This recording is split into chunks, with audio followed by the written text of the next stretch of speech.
പുതിയ സർക്കാരിന്റെ ആദ്യ പരിഗണന നെൽകർഷകരുടെ പ്രശ്നങ്ങളിലായിരിക്കുമെന്ന് മന്ത്രി മോൻസ് ജോസഫ്. ഇതിനായുള്ള മാസ്റ്റർ പ്ലാൻ മുഖ്യമന്ത്രി തന്നെ വരും ദിവസങ്ങളിൽ പ്രഖ്യാപിക്കും.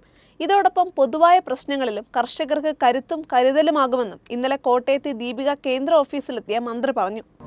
നെല്ല് സംഭരണവും നേരത്തെ നെല്ല് എടുത്തതിന്റെ പണം ഇതുവരെ കൊടുത്തിട്ടില്ല. ഇപ്പൊ PRS വഴിയുള്ള ആ ഒരു സിസ്റ്റം പരാജയപ്പെട്ടതായിട്ടാണ് പൂർണ്ണമായിട്ട് കാണാൻ കഴിയുന്നത്.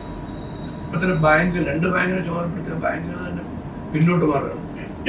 അപ്പൊ ഇതൊരു എല്ലാ വർഷവും ഉണ്ടാകുന്ന ഒരു വിഷയം തന്നെ ഇതൊരു ശാശ്വത പരിഹാരം നെൽ സംഭരണത്തിന്റെ കാര്യത്തിലും നെൽ കർഷകർക്ക് സമയത്ത് പൈസ കിട്ടുന്ന കാര്യത്തിലും ഉറപ്പുവരുത്തുക എന്നുള്ളതാണ് ഗവൺമെന്റ് ചെയ്യേണ്ട കാര്യം. അപ്പോൾ അതിനുവേണ്ടിയാണ് മന്ത്രിസഭാ യോഗത്തിലെ വിഷയങ്ങൾ മന്ത്രിമാരുടെ നിർദ്ദേശങ്ങൾ മുഖ്യമന്ത്രി ക്ഷണിച്ചു, ഞങ്ങളെ വിഷയങ്ങൾ ഉന്നയിച്ചു. അതേ തുടർന്ന് ഭക്ഷ്യ സിവിൽ സപ്ലൈസ് വകുപ്പും കൃഷി വകുപ്പും പ്രത്യേക യോഗങ്ങൾ നടത്തി അഡ്മിനിസ്ട്രേഷന്റെ പ്രപ്പോസൽ കൂടി തരാൻ പറഞ്ഞു. മുഖ്യമന്ത്രി അത് കോർഡിനേറ്റ് ചെയ്യും. അതിന് ചീഫ് സെക്രട്ടറി ചുമതലപ്പെടുത്തി. ഈ നെല്ല് സംഭരണവും നെൽ കർഷകർക്ക് സമയത്ത് പണം കിട്ടുകയും ഈ രണ്ട് കാര്യങ്ങൾക്കും തൃപ്തികരമായ പരിഹാരമുണ്ടാകും.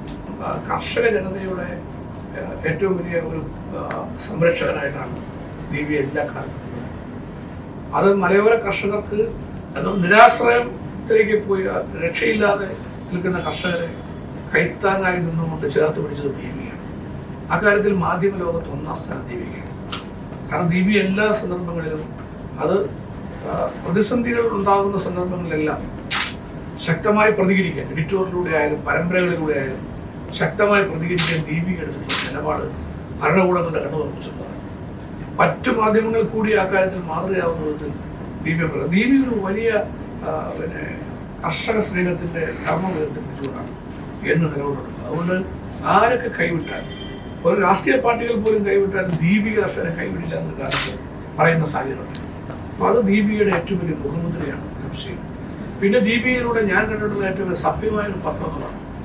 ഇവിടെ എന്തും എഴുതാനും എന്തും പറയാനും വരുന്നൊരു കാലഘട്ടത്തിൽ ഈ തീർച്ചയായിട്ടും എൻ്റെ ഒരു ധാർമ്മിക നിലവാരം നിലനിർത്തിക്കൊണ്ട് പ്രതിസന്ധികളിലൂടെ പോകുമ്പോഴും പത്രം ഒരു കച്ചവടമാക്കി മാറ്റാൻ ദീപിക ഉന്നത നിലവാരം പുലർത്തി പോകാൻ കഴിഞ്ഞിട്ടുണ്ടെന്നുള്ളത് ദീപികയുടെ ക്രെഡിബിലിറ്റി എടുത്തു കാണിക്കുന്ന കാര്യമാണ്. അപ്പോൾ ഇതുപോലെ ഉള്ള ഒരുപാട് കാര്യങ്ങൾ ദീപികയുമായി ബന്ധപ്പെട്ട് പിന്നെ നമുക്ക് കേരളത്തിൻ്റെ പൊതുസമൂഹത്തിൻ്റെ മുമ്പിൽ ഈ ശബ്ദമില്ലാത്തവരുടെ ശബ്ദം എന്ന് പറയുന്ന ഒരു അനുയോജ്യമായിരിക്കുന്ന ഇതൊന്നാണ്. അപ്പോൾ ആ നിലയിൽ ദീപിക എന്നും നിലകൊണ്ടിട്ടുണ്ട്. അതുപോലെ തന്നെ ഞാനിപ്പോൾ എന്നെ സംബന്ധിച്ച് വ്യക്തിപരമായി പറയുകയാണെങ്കിൽ എൻ്റെ ഏറ്റവും കൂടുതൽ പ്രസ്താവന വന്നിട്ടുള്ള പത്രം ദീപികയാണ്. ഞങ്ങൾ ഈ ദീപിക ഓഫീസിൽ ഫോട്ടോയും ഏറ്റവും കൂടുതൽ ഫോട്ടോയും വാർത്തയും KSCയുടെ ഞാൻ റെസിഡൻസ് കോളേജിൻ്റെ ചെയർമാനായ കാലം മുതൽ ദീപികയുടെ ഓഫീസ് ഞാനാണ് ചെയ്തത്. എല്ലാ ഓഫീസും കയറുന്നാൽ ഏറ്റവും കൂടുതൽ നടന്ന് കയറിയിട്ടുള്ള ഓഫീസ് ദീപികയുടെ ഓഫീസാണ്. ഞങ്ങൾ അത് ആദ്യ കാലഘട്ടങ്ങളിലൊക്കെ പാർട്ടി ഓഫീസിൽ നിന്ന് നടന്നിങ്ങോട്ട് പോരുക, അല്ലെങ്കിൽ കോളേജിൽ നിന്ന് നടന്നു പോരുക, നടന്നു വന്ന് ഞാനും മാനൂർ മോഹൻകുമാറും ഞങ്ങൾ ഒന്നിച്ച് ഈ പത്രാഫീസ് ഏറ്റവും കൂടുതൽ കയറിയിട്ടില്ല. അതുകൊണ്ട് ഇവിടെ വന്നിട്ട് അന്ന് പ്രസ്താവന നമ്മൾ കൈക്ക് എഴുതുവാണ്.